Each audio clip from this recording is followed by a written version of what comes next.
सारी सीमाओं से बाहर निकलकर भी कुछ लोग सोचते हैं वही शायद दुनिया को बेहतर दुनिया बनाते हैं। बचपन से ही मैं थोड़ा सा छूत और जात पात और सबके खिलाफ रहा हूँ। सामाजिक समरसता की कहानी हम आज कहते हैं, उसकी शुरुआत वहाँ उस मंदिर में उस दिन हो गई जिस दिन वहाँ से वो पत्थर हटाया गया।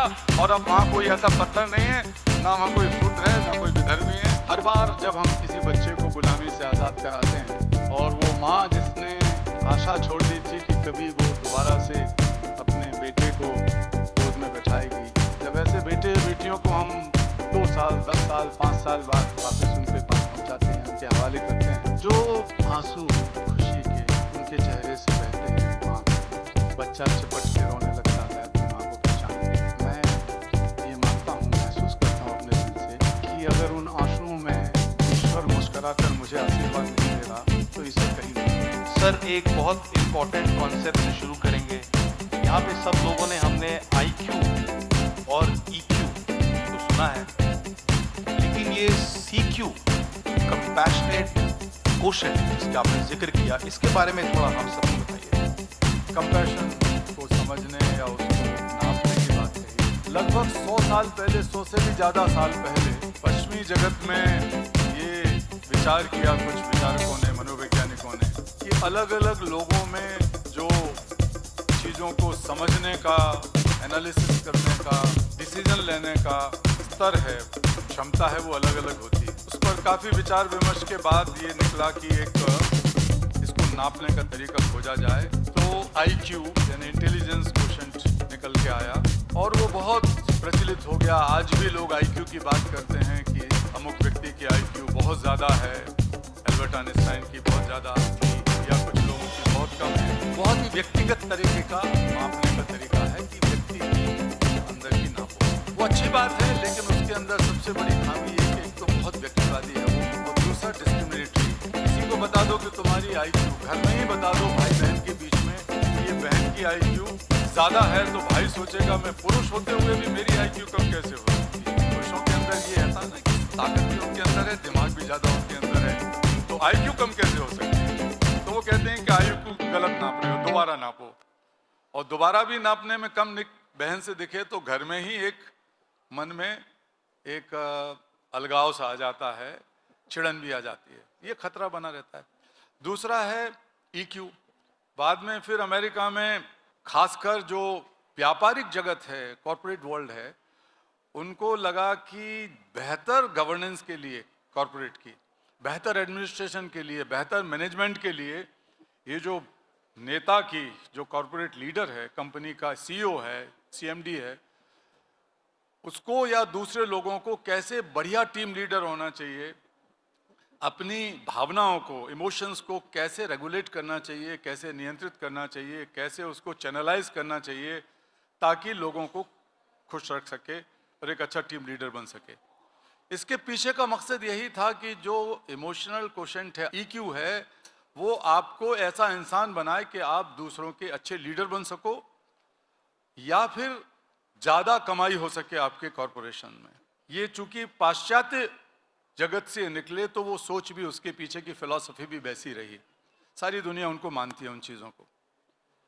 हम भारत के लोग हैं। मैंने अपने आप महसूस किया 30-40 साल पहले भी, छोटा सा हमारा दफ्तर था 2-2.5 कमरे का, और वो बाहर का कमरा भरा रहता था ऐसे माता पिता से जिनके बच्चे चुराए गए हैं, जिनके बच्चे कहीं गुलाम बना के रखे गए हैं, कहीं बिहार से, कहीं उत्तर प्रदेश से, उड़ीसा से, दूर दूर से वो माँ बाप हमारा पता ढूंढ ढांढ के आते थे किसी की मदद से। तो मैं जब वापस आता था तो थोड़ी देर उनके साथ बैठता था, फिर और भी लिखा पढ़ी कई काम थे मुझे, तो अंदर चला जाता था अपने दूसरे साथियों के भरोसे छोड़कर। लेकिन मुझे बाहर दिखता था कि जो रिसेप्शन का एरिया था, वहाँ सुबह सुबह आने वाले हमारे साथी पढ़े लिखे लोग थे, लड़के लड़कियाँ, नौजवान, तो अलग अलग प्रकार से रिस्पॉन्स करते थे, अलग अलग तरीके से रिएक्ट करते थे।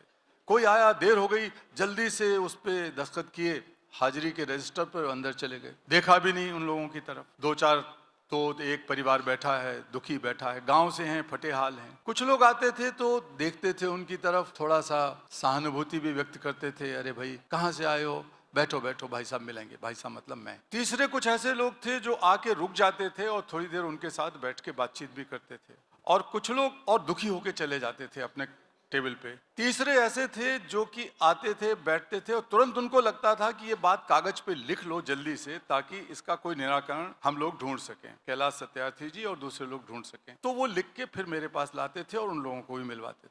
तो मुझे लगा कि ये जो चीज है वो क्या है, अलग अलग तरीके से रिएक्ट क्यों करता है आदमी समस्याओं के प्रति। So how one can acknowledge or take the cognizance of others, ये जो एक अवेयरनेस है, बेसिक अवेयरनेस, उसका लेवल अलग अलग है। दूसरा, अलग अलग तरीके से लोग दूसरे की समस्या से जुड़ते हैं या दूसरों से जुड़ते हैं। और तीसरी चीज थी कि the intensity of that feeling, the honesty of that feeling, the depth of that feeling, उसकी अनुभूति कि आप किसी की तकलीफ को देखकर कितना उसमें महसूस करते हैं अपनी तकलीफ की तरह। और फिर चौथे तरह के जो बात निकलती थी वो ये कि अगर तकलीफ आप देखते हैं तो तकलीफ को दूर करने के लिए आपके मन में कितनी तड़प पैदा होती है और किस तरह उसको दूर करने की कोशिश करते हैं। So the awareness, connectivity, feeling and action that should lead to solution, परिणाम या समस्या के समाधान की तरफ ले जाने की जो लेवल है अलग अलग लोगों का अलग अलग है। ज्यादातर लोग अपने ही बारे में सोचते हैं, अपने परिवार के बारे में सोचते हैं, अपने संगठन के बारे में सोचते हैं, कुछ लोग अपने देश के बारे में सोचते हैं, लेकिन इन सबसे ऊपर उठकर, सारी सीमाओं से बाहर निकलकर भी सोचते हैं, वही शायद दुनिया को बेहतर दुनिया बनाते हैं। तो हमारे मन में आया कि ये जो चीज है वो क्या है, इसको नापा जाए। तो उसको हमने कंपैशन कोशेंट की तरह समझा कि ये कंपैशन कोशेंट है, और कंपैशन कोशेंट एक ऐसा तरीका है, एक ऐसा टूल है जिसके माध्यम से हम किसी भी व्यक्ति की उस हालत में कंपैशन का लेवल क्या है उसको नाप सकते हैं, इवेल्युएट कर सकते हैं। और ईक्यू और आईक्यू के साथ जो फर्क है वो ये है कि हम कंपैशन के लेवल को बढ़ा सकते हैं। वो कौन से तरीके हैं कि how we can enhance the level of compassion at a given point of time जो एग्जिस्ट करता है उसको, तो उसको बढ़ाया जा सकता है। तो आप में से मैं एक बात पूछता हूं, आप में से कितने लोगों की शादियां अभी नहीं हुई हैं? जरा हाथ ऊपर करिए। वाह, नौजवान बहुत हैं, नौजवान बहुत हैं। आप शादियां, किसी की चर्चा भी चल रही होगी शादी की, अभी थोड़ा रुक जाइए। 2-4 साल के बाद ये होने वाला है कि हमारे नौजवान सकल सूरत, पढ़ाई लिखाई, करियर, ये जो भौतिक चीजें हैं सारी की सारी बाहरी चीजें हैं, इनके बजाय शादी करने में, प्रेम करने में, तो वहां तक पहुंचने में जन्म कुंडली भी नहीं देखेंगे। अब माँ बाप से ये नहीं कहेंगे हम जन्म कुंडली दिखवाना चाहते हैं, क्या देखेंगे? सीक्यू का लेवल देखेंगे कि इस व्यक्ति के अंदर, जिससे हम प्रेम करने वाले हैं, इस लड़की के अंदर या इस लड़के के अंदर या होने वाले दामाद या होने वाली बहू के अंदर थोड़ा सा नाप लिया जाए कि द लेवल ऑफ अवेयरनेस, उसकी capacity to be aware of others problem, उसकी इंटेंस और उसकी डेप्थ ऑफ कनेक्टिविटी या कनेक्टेडनेस विद अदर्स। परिवार में आएगी तो आपस में भी कनेक्शन अच्छे होना चाहिए, उसकी डेप्थ होना चाहिए। दिखावा थोड़ी है कि इससे फायदा हुआ, जितनी देर फायदा हुआ अच्छा है, इसके बाद कोई चीज बुरी लगी तो फिर बाद में एक शादी से पहले ही मैं इतने बच्चों से मिलता हूँ, हमारे यही काम करने वाले बच्चे, बहुत पढ़े लिखे बच्चे हैं, 2-4 दिन बाद पता लगता है उन ब्रेकअप हो गया। ब्रेकअप कैसे हो गया? प्यार कैसे हुआ? प्यार भी हुआ व्हाट्सएप से, किसी सोशल मीडिया कॉन्टेक्ट से। ब्रेकअप भी हुआ सोशल मीडिया कॉन्टेक्ट से। अरे भाई मिले क्या? नहीं, मिल नहीं पाए, मिलने से पहले ही ब्रेकअप हो गया। ऐसा कैसा प्यार हो, ऐसा कैसा ब्रेकअप? तो इस सबका निदान, सबका समाधान मैं आप लोगों के लिए खोज के बैठा हूं, नौजवानों के लिए, कि आप सीक्यू को नाप कर फिर देखिए कि अवेयरनेस का लेवल, कनेक्टेडनेस का लेवल, फीलिंग का लेवल और रिस्पॉन्सिबल एक्शन का level, mindful and selfless action का लेवल कितना है इस व्यक्ति में, वो आपका बढ़िया जीवन साथी होगा। सर, जो आपकी आत्मकथा है दिया सलाई, उसमें से सर मैं कुछ 1-2 इंसिडेंट निकालूंगा। एक इंसिडेंट है जिसने मेरे को बड़ा प्रभावित किया और उस समय बड़ा चर्चा में रहा। नाथ द्वारा मंदिर का जो इंसिडेंट था, बहुत कई दशकों पहले की बात है, उसके बारे में थोड़ा बताएंगे कि वहाँ पे शूद्रों का मंदिर के प्रीमाइसेस में पूजा करना अलाउड नहीं था और किस तरह से आपने कोर्ट ऑर्डर लेके और हरिजन समाज के लोगों को लेके वहाँ पूजा करवाई, आप पे अटैक तक हुआ, उसके बारे में थोड़ा बताइए सर। जी, ये 80s की बात है, मिड 80s की। हमारे साथ एक कार्यकर्ता काम करते थे राजस्थान के, हजारीलाल जाटोलिया जी, स्वर्गवास हो गया उनका अब। तो वो उदयपुर जिले के ही थे और नाथद्वारा के पास उनका गांव था। नाथद्वारा उदयपुर जिले में उत्तर भारत का उस समय तो सबसे बड़ा एक हिंदुओं का मंदिर या पवित्र स्थल माना जाता है और कई सौ एकड़ में फैला हुआ है वो, और 400-500 परिवार उस समय उसमें रहते थे, मंदिर के अंदर ही रहते थे, पंडितों के परिवार, मालियों के, सबके सफाई कर्मचारियों के। तो जाटोलिया जी एक दलित थे, उनसे पता लगा कि ये जो मंदिर है इसमें तो हरिजनों का प्रवेश मना है। वो एक फोटो खींच के लाए, उन्होंने दिखाया कि वहाँ एक पत्थर लगा हुआ था बाहर कोने की तरफ दीवार पे कि दलितों और विधर्मियों का प्रवेश वर्जित है, पत्थर के ऊपर लिखा हुआ। तो मुझे बहुत कष्ट हुआ। बचपन से ही मैं थोड़ा सा ये छुआछूत और जात पात और इस सब के खिलाफ रहा हूँ, इसी वजह से मेरा नाम भी मैंने बदला। जिन बच्चों को हम लोग गुलामी से आज़ाद कराते थे उनमें ज़्यादातर बच्चे दलितों के बच्चे थे, कुछ मुसलमानों के बच्चे थे, कुछ ईसाई कन्वर्ट कर दिए गए थे, हमारे आदिवासी भाई उनके बच्चे थे। तो ऐसे बच्चे थे, लेकिन दलितों के ही बच्चे ज़्यादा थे। तो ये फैसला किया हमने कि हम वहाँ पर जाएंगे और दलितों को साथ लेके जाएंगे, क्योंकि संविधान हमें ये अधिकार देता है, संविधान से बड़ा तो कोई और है नहीं। तो मैंने अपने कुछ साथियों के साथ वहाँ प्रवेश करने की कोशिश की, तो हमारे साथ बहुत झगड़ा किया। बाहर से ही उदयपुर और नाथद्वारा के बीच में ही हमें रोक दिया गया और पुलिस हमको किसी तरह वहाँ से सुरक्षित जगह ले गई। लेकिन मैं भी और मेरे साथी भी नहीं माने, तो हमने हाई कोर्ट में एक अपील की, PIL की, राजस्थान हाई कोर्ट में। हाई कोर्ट ने हमारे लिए परमिशन दी और पुलिस को कहा कि इनकी सुरक्षा पूरी की जाए, क्योंकि ये वहाँ जाना चाहते हैं तो ये इनका संवैधानिक अधिकार है, कॉन्स्टिट्यूशनल राइट। तो हमने एक दिन तय किया और उसमें हम लोग, तो जब हम एक जुलूस बना के वहाँ से जा रहे थे, बहुत लंबा रास्ता मंदिर तक पहुँचने का है और किले की तरह का वो मंदिर है, चारों तरफ फैला हुआ, तो एक तरीके से किले की दीवार में से होके गुजरना पड़ता है। तो दोनों तरफ घर थे लोगों के, तो हमारे हाथों में, हमारे साथ हम बहुत सारे बोरे में भर के फूल ले गए थे, फूलों की पंखुड़ियाँ ले गए थे।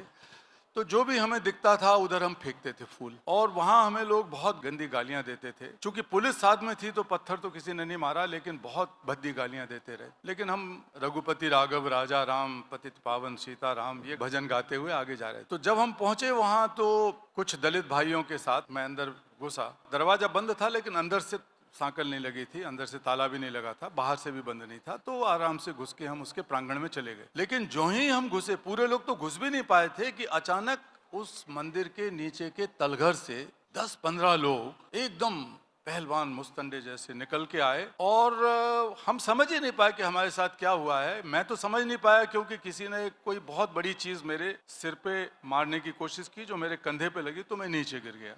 तो मंदिर के नीचे एक बेसमेंट था, तलघर था, वहां से निकल के आए लोग, और वो लोग पहले से तैयारी करके छुपे हुए बैठे थे कि इनको मार डालेंगे, अंदर तक घुसने ही नहीं देंगे, मंदिर के मुख्य उसमें मूर्ति तक। तो मैं गिर गया, मेरे ऊपर मेरे और 2-3 साथी मुझे बचाने के लिए गिरे, जाटोलिया और दूसरे लोग, और उनका भी सर फूट गया। लेकिन वो लोग मुझे गालियां दे रहे थे कि तू चमार है, भंगी बना घूम रहा है, ब्राह्मण का बेटा है, तूने बर्बाद कर दिया, ये कर दिया हमारी जाति को। शर्मा जी सिर हिला रहे हैं, इनको मेरे परिवार के बारे में पता है, मेरे पड़ोस के ही हैं ये, विदिशा में मेरे घर के पड़ोस के भी हैं, भाई की तरह। तो बहुत उन्होंने पीछे से मुझे मारना शुरू किया। तो मेरा ये जो पसलियां हैं पूरी तरह तो नहीं टूटी, लेकिन कुछ थोड़ी बहुत टूटी। तो अब जब मैं हवाई जहाज में यात्रा करता हूँ और बहुत देर तक बैठना पड़ता है जहाँ, तो 2-3 घंटे में मैं दुखने लगती हैं, क्योंकि उस समय मेरे पास ना तो इतने संसाधन थे और ना मेरे पास टाइम था कि मैं ऑपरेशन कराऊँ और ठीक कराऊँ। बहुत उस समय भी 1-2 लाख रुपए लग रहे थे, हम तो 2000 भी खर्च नहीं कर सकते थे। तो ऐसे ही चलता रहा। तो कुछ ऐसा आयुर्वेदिक इलाज कराते रहे, तेल ताल लगा के। तो कुल मिला के हुआ कि वहाँ जब हम घुसे तो हमारे साथ ये मारपीट हुई। हमारे साथ SDM घुसे, वहाँ के SDM की भी खूब पिटाई हुई। SDM का चश्मा टूट गया और चिल्ला रहे थे लोग SDM के ऊपर, और वो चिल्ला रहा था बाहर, पुलिस पुलिस पुलिस। तो पुलिस बहुत बाहर थी। फिर हमारे ही कुछ साथियों ने आवाज़ सुनी भीतर चीख चिल्लाहट की, उन्हें कुछ शक हुआ, वो फिर धक्के मारते ऊपर गए। तो वो लोग मारपीट करके, मुझे खून से लथपथ था मैं, मेरे साथी भी, हमको उठा के अस्पताल ले जाया गया और हम आए। लेकिन अस्पताल ले जाने से पहले जब मैं निकलने लगा तो मैंने अपने साथियों से पूछा कि हमारे बाकी दलित साथी कहाँ हैं। तो दलित साथी इधर उधर बिखर गए, भाग गए। लेकिन मैं नेता था उनका एक तरीके से। तो मैं वहाँ बैठ गया चुपचाप, क्योंकि मुझे थोड़ी बहुत चोटें लगी थी, चलते भी नहीं बन रहा था। मैंने कहा जब तक मेरे एक साथी को, जो लिस्ट है पुलिस को हमने जो दी थी, अगर आप नहीं यहाँ हाजिर करोगे तो मैं यहाँ से नहीं लूंगा। ढूंढा जा रहा था, पुलिस ढूंढ रही थी, कुछ मिल गए कुछ नहीं मिले। लेकिन तभी हमने देखा कि वो जो कोई गया हो वहां तो उसे पता हो कि वो चारों तरफ छत सी है, उसकी 3 तरफ छत है, सामने से हम घुसते हैं तो छत पे एकदम कोई पुलिस वाला दौड़ता गया और धमाके की आवाज हुई और धुआं निकला उसमें से। तो पता लगा कि वहां उन्होंने जो हमें रोकने की कोशिश कर रहे थे उन लोगों ने, पंडितों ने या जिसने भी, एक मटके में तेजाब भर के रखा हुआ है। तो इससे पहले कि वो मटके का तेजाब मेरे ऊपर डाल देते या हमारे लोगों के ऊपर डाल देते, ऊपर से मटका गिराते तो हम लोग बचते नहीं मरने, वहां अंदर नहीं मरे तो बाहर मर लेते। तो वो पुलिस के किसी आदमी ने जाके उसको हटाने की कोशिश की तो वो फूट गया, तो वहीं गिरा, तो वहीं आग तो नहीं लगी लेकिन धुआं बहुत निकला उसमें से और हम बच गए। खैर फिर पुलिस हमको जबरदस्ती उठा के हॉस्पिटल ले गई, हॉस्पिटलाइज हुए। उसकी खबरें देश भर के अखबारों में छपी बहुत जोर शोर से। और उस समय जो देश के राष्ट्रपति थे, राष्ट्रपति इत्तेफाक से दलित थे, तो राष्ट्रपति, हम तो मिले भी नहीं थे उनसे कभी, लेकिन राष्ट्रपति महोदय के यहाँ से बयान आ गया राष्ट्रपति भवन से कि राष्ट्रपति स्वयं वहां जाना चाहते हैं। 15 दिन के अंदर राष्ट्रपति का बयान आ गया कि वो खुद उस मंदिर में जाना चाहते हैं। तो सारी राजस्थान की सरकार ऊपर नीचे हो गई, सारी पुलिस, सारा तंत्र परेशान हो गया कि राष्ट्रपति महोदय खुद आएंगे तो क्या किया जाएगा। तो मुख्यमंत्री ने जिम्मेवारी ली, शायद शिवचरण माथुर मुख्यमंत्री थे, उन्होंने जिम्मेवारी ली कि वो दलितों के एक समूह को ले जाकर वहां पर पूजा अर्चना कराएंगे। 400 साल के इतिहास में दलितों को ले जाकर वहां पूजा अर्चना कराई गई और जिस सामाजिक समरसता की कहानी हम आज कहते हैं उसकी शुरुआत वहां उस मंदिर में उस दिन हो गई जिस दिन वहां से वो पत्थर हटाया गया। और अब वहां कोई ऐसा पत्थर नहीं है, ना वहां कोई शूद्र है ना कोई विधर्मी है, लोग जा सकते हैं उस मंदिर में। वो भले ही उस मंदिर में दर्शन करने की न कोई मेरी प्रबल इच्छा थी, मैं चाहता था कि एक सामाजिक न्याय के लिए, सामाजिक समरसता के लिए इन लोगों को दर्शन करने का मौका मिले, तो अब वहां कोई भी जा सकता है। प्लीज तालियां बजाइए।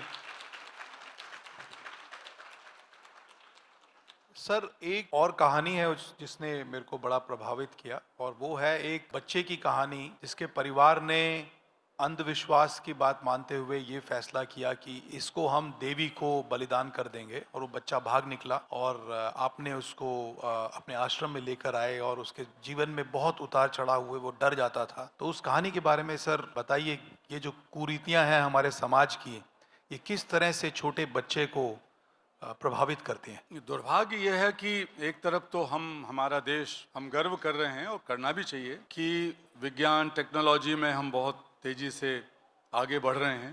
बीच में एक बहुत बड़ा गैप हो गया था इतिहास में, लेकिन विज्ञान में हम सबसे आगे थे, टेक्नोलॉजी में हम सबसे आगे थे किसी समय, इस पर हम सबको गर्व करना चाहिए। और अब हम दोबारा से उसको पकड़ रहे हैं, पेस को, रफ्तार को, वो भी बड़ी बात है, अच्छी बात है। लेकिन इसके समानांतर जो अंधविश्वास हैं, जो इस तरह की कुरीतियां हैं, जो जात पात है, ये सब चीजें हमको बहुत ही पीछे धकेल रही हैं, भीतर भीतर से पीछे धकेलती हैं। आपसी घृणा है, वैमनस्य है, हिंसा की भावनाएं हैं। तो इसमें नरबली भी एक प्रथा जो चली आ रही थी, और नरबली की प्रथा चोरी चोरी भी चल जाती है कि ये विच हंटिंग भी कहीं कहीं बहुत ज्यादा रहा है, लेकिन अब कम हुआ है। पढ़ाई लिखाई की शिक्षा के साथ साथ ये कुरीतियां कम हो सकती हैं। तो एक बार एक बच्चे को हमारे कुछ साथी लेके आए हमारे यहाँ, उसका सर फटा हुआ था, उसके बुरी हालत थी, इतना ज्यादा बालों में खून शायद सूख गया होगा या कुछ सूखा होगा, तो बदबू आ रही थी। तो मैं और सुमेधा जी आश्रम में थे, हम लोग उसको ले जाके अपने एक कुटिया है नीचे, गोल कुटिया, उसमें बैठाया। वो बच्चा बोल नहीं रहा था, एकदम शांत था। घटना के कई महीनों की बात है। घटना ये थी कि उस बच्चे, राजस्थान के गांव की कहानी है ये, अजमेर के पास की। तो वहां पर गांव में सूखा पड़ा 2-3 साल लगातार। तो सूखा तो पड़ना राजस्थान के कुछ इलाकों में आम बात है, बारिश नहीं होती तो सूखा पड़ जाता है। महाराष्ट्र में भी, मराठवाड़ा के क्षेत्र में ये सब होता है। तो कोई तांत्रिक आया उस गांव में, उस तांत्रिक ने तरह तरह की बातें करके लोगों को बहलाया, बरगलाया और कहा कि इसमें एक किसी बुरी आत्मा का साया है, अगर उसको बलि चढ़ा दी जाएगी तभी ये ठीक हो सकता है, नहीं तो भूखों मरोगे। सब लोग अब गांव छोड़ छोड़ के जा रहे थे, लोग परिवार के परिवार गांव छोड़ के चले गए रोजी रोटी की तलाश में। तो ये बच्चा उस समय 5-6 साल का था, 6 साल के लगभग, प्रदीप इसका नाम था। तो इसके माता पिता को इतना ज्यादा अंधविश्वास हो गया कि हमारा बेटा ही इस समस्या की जड़ है, 6 साल से ही समस्या है और बढ़ती जा रही है, तो अच्छा है कि अब हमारे बाकी बच्चे तो कम से कम बचेंगे, परिवार तो बचेगा। उन्होंने हाँ कर दिया। 4-6 महीने साल भर लगे उनको हाँ करने में, लेकिन वो तैयार हो गए। तो दिन तय किया गया, जो नवरात्रि होती है, नवरात्रि की एक रात को, कि वो तांत्रिक आएगा, दूसरे भी तांत्रिक लाएगा साथ में, और इसकी बलि देवी के सामने चढ़ाई जाएगी। एक पहाड़ी के ऊपर देवी का मंदिर है। तो रात को उसको ले गए, एक घड़ी नक्षत्र वगैरह देखकर। ये सब कितना बड़ा अवैज्ञानिक और अमानवीय अंधविश्वास चलता है। और उसको सोते हुए ले गए, शायद कुछ खिलाया भी हो, और उसको लिटा दिया। फिर वो जो जल्लाद है वो लाया गया, और जल्लाद उसका सिर काट के देवी को चढ़ाने वाला था। और जब उसने कुछ चांटिंग वगैरह कर रहे थे, वो कुछ मंत्र वगैरह पढ़ रहे होंगे, तो जब उसको मारा गला काटने के लिए, तो बच्चे की नींद अचानक खुली। शायद देवी नहीं चाहती थी। वो उठ के जब उठा तो वो उतनी क्षण भर की बात है, matter of fraction of moments. So उसको सिर में वो लगा, तो सिर का उसका पीछे से इतना कट गया, पीछे से अंदर चला गया, और मरा सही हो गया वो। तो लोगों ने समझा कि अब ये मर गया है। तो एक बोरे में भर के, फिर और बोरे में 2-3 कपड़े वपड़े लगा के, ताकि खून ना दिखे, उसको मरा समझ के वो रात को ही कहीं फेंक आए। और बहुत गालियां दी उन्होंने, माँ बाप को भी गालियां दी कि तुम्हारा लड़का तो इतना अशुभ है कि देवी ने स्वीकार नहीं किया उसे। अब कितना बड़ा पाखंड है, इससे बड़ा क्या हो सकता है। देवी ने उसे स्वीकार इसलिए नहीं किया कि देवी अपने बच्चे को क्यों लेना चाहेगी। कोई दुनिया का कोई देवता या ईश्वर ये किसी की हत्या क्यों करवाना चाहेगा, जब पैदा किया है उस ईश्वर ने। तो सुबह सुबह कोई निकला वहां से, उसने देखा कि ये तो खून निकल रहा है बोरे के अंदर से। लेटरिन जाते हैं लोग सुबह सुबह शौच के लिए। तो उन्होंने आपस में बातचीत की और बोरे को खोला गया। बोरे को खोला तो पता लगा कि उसमें एक बच्चा है। किसी ने कहा कि ये बच्चा कितना ही खून बह गया हो, लेकिन सांसें चल रही हैं। तो सांस चलते हुए को जल्दी से लेके गाड़ी में वो कहीं और ले गए, अस्पताल में। अस्पताल वालों ने उनको रेफर कर दिया सरकारी अस्पताल में। तो सरकारी अस्पताल में उसको इलाज हुआ। डॉक्टरों ने काफ़ी मेहनत किया, कई महीनों तक वो अस्पताल में रहा, और उसका सारा भर गया। लेकिन वो ट्रॉमेटाइज्ड होना नेचुरली था। वो इतना ज़्यादा उसे सदमा लगा कि बोल नहीं पाता था, कहानी भी नहीं बता पाता था कि उसके साथ हुआ क्या है। ये कहानी जो मैं आपको सुना रहा हूँ, ये तो कई साल बाद जाके हम लोग जान पाए कि क्या क्या कांड हुआ था। हम तो गांव का नाम भी नहीं जानते थे, कहाँ से आया ये भी नहीं जानते थे। तो उस अस्पताल में कितने दिन तक रखते डॉक्टर लोग। तो उसको बाहर एक चाय जो अस्पताल में सप्लाई करता था, उस चाय वाले ने कहा कि मेरे पास भेज दो, ये कुछ बर्तन वर्तन धोता रहेगा, हमारे यहाँ पढ़ के सो जाएगा, और पट्टी इसकी आके बदल देंगे। पट्टी बदलते थे उसको। तो फिर हमारे कार्यकर्ताओं ने उसको देखा वहां पर, तो बाल मजदूरी करा रहा है। उन्होंने कहा कि तो अस्पताल वालों ने हमें दिया है। अस्पताल वालों से बात की, किस हालत में लाया गया था। तो वो गांव वाले भी इतने डरे हुए थे कि उसको छोड़ गए अस्पताल के दरवाजे पर, और किसी को पता नहीं चला। तो कुल मिला के ये हुआ कि वो सज्जन जो हमारे कार्यकर्ता थे, उसको लेके आश्रम में आए। अब वो लड़का तो हमसे किसी से बात ही नहीं कर रहा था, और फिर तुरंत ही हमने थोड़ी उसके साथ बातचीत की। वो सब कहानी डिटेल में लिखी है। सुमेधा जी और मैंने उसकी पट्टी को खोला तो बहुत दर्द हो रहा था उसे। फिर हमने थोड़ा सफाई किया, नहलाया। 6-7 साल का होगा बच्चा। तो बाल उसके बहुत जुएं पड़ रहे थे, बुरी हालत थी, बाल सड़ रहे थे। बाल कटवाए, नाई को बुला के दूसरे दिन रात को ही अस्पताल भेजा, और डॉक्टर से फिर ढंग से मरहम पट्टी कराई। दूसरे दिन वो थोड़ा ठीक होना शुरू हुआ। तो वो प्रदीप अभी लुधियाना में एक कारखाने में वो एक छोटा टीम का मैनेजर है। वो पढ़ लिख के हमारे यहाँ से गया, और वो हमेशा दुर्गा को इसलिए याद करता है कि दुर्गा ने उसकी जान बचाई, और हम लोगों को तो माता पिता की तरह मानते ही है। तो ऐसी कई घटनाएं हमारे जीवन में रही हैं। और हर बार जब हम किसी बच्चे को गुलामी से आज़ाद कराते हैं, और वो माँ जिसने आशा छोड़ दी थी कि कभी वो दोबारा से अपने बेटे को गोद में बैठाएगी, या बाप कभी अपनी बेटी को गले लगा पाएगा, जब ऐसे बेटे बेटियों को हम 2 साल, 10 साल, 5 साल बाद वापस उनके पास पहुंचाते हैं, उनके हवाले करते हैं, जो आंसू खुशी के उनके चेहरे से बहते हैं माँ के, बच्चा चिपट के रोने लगता है अपनी माँ को पहचान के। मैं ये मानता हूँ, महसूस करता हूँ अपने दिल से कि अगर उन आंसुओं में ईश्वर मुस्कुराकर मुझे आशीर्वाद नहीं दे रहा, तो ईश्वर कहीं नहीं है। उन आंसुओं में ईश्वर है, खुशी के आंसुओं में ईश्वर है, उस माँ के, उस बच्चे के। हर बार मुझे ईश्वर का एहसास होता है, और मैं एक ऐसा सौभाग्यशाली हूँ कि जिसे 1, 2, 10, 20 हजार, 2000 नहीं, 10,000 नहीं, 1 लाख बार से ज़्यादा ये एहसास हुआ है, और परमात्मा क्या एक अनुभूति हुई है। Round of applause.